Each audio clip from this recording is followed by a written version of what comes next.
সঞ্জয় রায়, যার ইতিমধ্যেই আর মাত্র কিছু সময়, মানে একেবারে ঘড়ির কাঁটা হিসেব করলে আর মাত্র 1 ঘন্টার হিসেব রয়েছে, সে আর তার জন্য কোন সাজা অপেক্ষা করছে তার জন্য জানতে গেলে আর 1 ঘন্টা। কিন্তু তার মায়ের কাছে যখন আমাদের প্রতিনিধি পৌঁছে গিয়েছিলেন তখন তিনি এই নিয়ে কোনো কিছু শুনতেই রাজি নন। তিনি একেবারে এই নিয়ে তার নাম পর্যন্ত শুনতে রাজি নন, তিনি পেছন ঘুরে চলে যাচ্ছেন। শোনাবো আরো একবার আমাদের প্রতিনিধি তুলিকাকে কি বললেন সঞ্জয় রায়ের মা।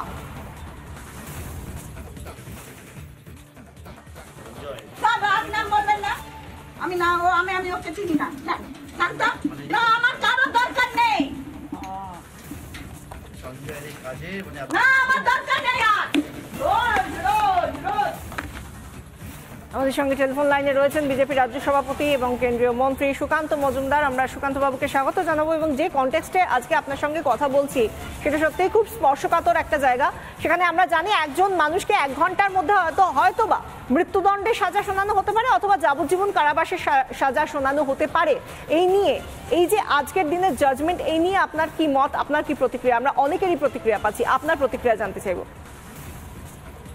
দেখুন, যেহেতু সিবিআই বলেছে, যে সিবিআই আইনজীবী বলেছেন এখানে রেয়ারেস্ট অফ রেয়ার এরকম একটি ঘটনা, স্বাভাবিকভাবে আমরা আশা করছি সর্বোচ্চ দণ্ডই হয়তো দেয়া হবে।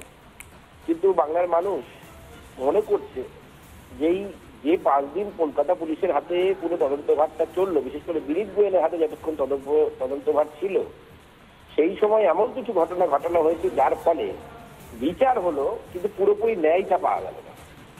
সঞ্জয় হয়তো করেছে, কিন্তু সঞ্জয়ের মোটিভটা কি এইটা কিন্তু এখনো তদন্তের সামনে উঠে আসলো না। তার কারণ হচ্ছে যে সমস্ত তথ্য প্রমাণ লোপাট করা হয়েছে। আমরা চাইব আদালত, বিশেষ করে সঞ্জয় যে বক্তব্যগুলো মাঝে মাঝে রেখেছে, আমি দোষী নই, আমাকে ফাঁসানো হয়েছে, আমাকে মুখ বন্ধ রাখতে বলা হয়েছে, এই অ্যাসপেক্টগুলোর, এই বিষয়গুলোর তদন্ত যেন আদালতের নির্দেশে হয়, আলাদা করে হয়। সাজা ঘোষণা তো হবেই, সে সাজা পাবে, সর্বোচ্চ সাজাই পাক, কিন্তু এরও তদন্ত হওয়া উচিত।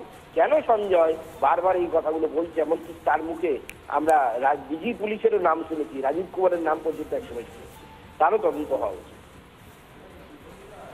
ধন্যবাদ সুকান্ত বাবু। আমরা কথা বলছিলাম, বিজেপি রাজ্য সভাপতি সুকান্ত মজুমদার আমাদের সঙ্গে ছিলেন এবং যে কথাটা বলছেন যে আজকে আমরা জানি শনিবার দিন দোষী সাব্যস্ত হয়েছে সঞ্জয়, আজকে তার সাজা ঘোষণা, যাই সাজা ঘোষণা হোক না কেন, একেবারে নিরপেক্ষ তদন্তটা কোথায় হলো সেইটা নিয়ে বারবার প্রশ্ন করা হচ্ছে। আদতে নিরপেক্ষ তদন্ত হয়েছে কি? প্রথম দিক থেকে যদি দেখা যায় সেই ক্ষেত্রে যা আমরা দেখেছি, যেভাবে তদন্তের গতি এগোনো উচিত, আদতে কি সেভাবে এগোনো গিয়েছে? আমাদের সঙ্গে রয়েছেন সরাসরি আদালত চত্বর থেকে আমাদের প্রতিনিধি প্রিয়াঙ্কা। আর তো মাত্র 1 ঘন্টা, তারপরে তো সাজা ঘোষণা।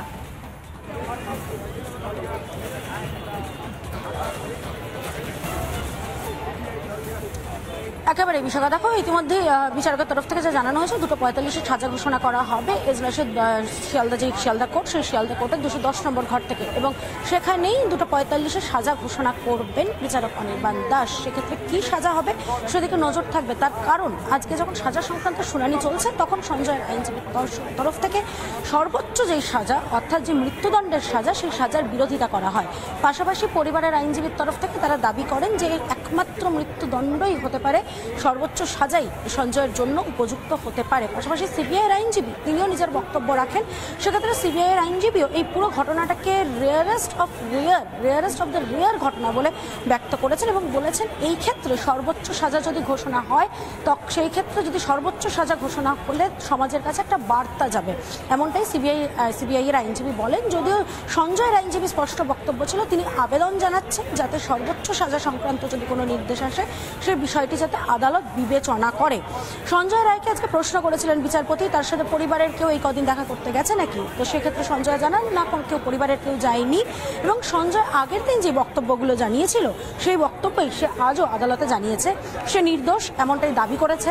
তার গলার রুদ্রাক্ষের মালা ইনট্যাক্ট রয়েছে, রুদ্রাক্ষের মালায় ধস্তাধস্তিতে ছিঁড়ে যায়নি, এমনটাও তিনি বলেছে। সে যদি কাজ করে থাকতো তাহলে সেটা ছিঁড়ে যাওয়ার সম্ভাবনা ছিল।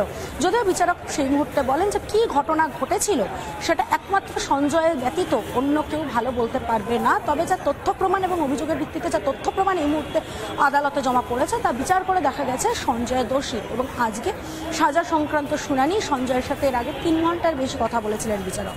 এই মর্মে প্রথম পর্যায়ের যে সাজা সংক্রান্ত শুনানি তা শেষ হয়েছে। দুপুর 2:45 বাবা মা উপস্থিত ছিলেন এজলাসে, তারা কি কোনো কথা বলেছেন আজকে শুনানির সময়?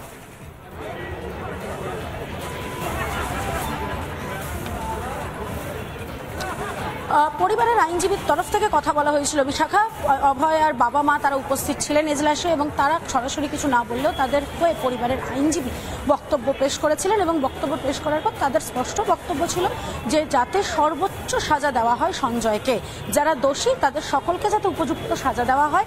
এবং যে প্রথম মূল অভিযুক্ত হিসেবে অভয় আর পরিবারের আইনজীবী তারা সর্বোচ্চ শাস্তি অর্থাৎ মৃত্যুদণ্ড তারা দাবি করছেন, আর অন্যদিকে শুধুমাত্র সঞ্জয়ের আইনজীবী তিনি বলছেন সর্বোচ্চ শাস্তি যেন দেওয়া না হয়, তার মানসিক স্বাস্থ্যের কথা মাথায় রেখে। ধন্যবাদ প্রিয়াঙ্কা, আমরা ফিরে আসছি এই খবরে একটা ছোট্ট বিরতির পর, সঙ্গে থাকুন।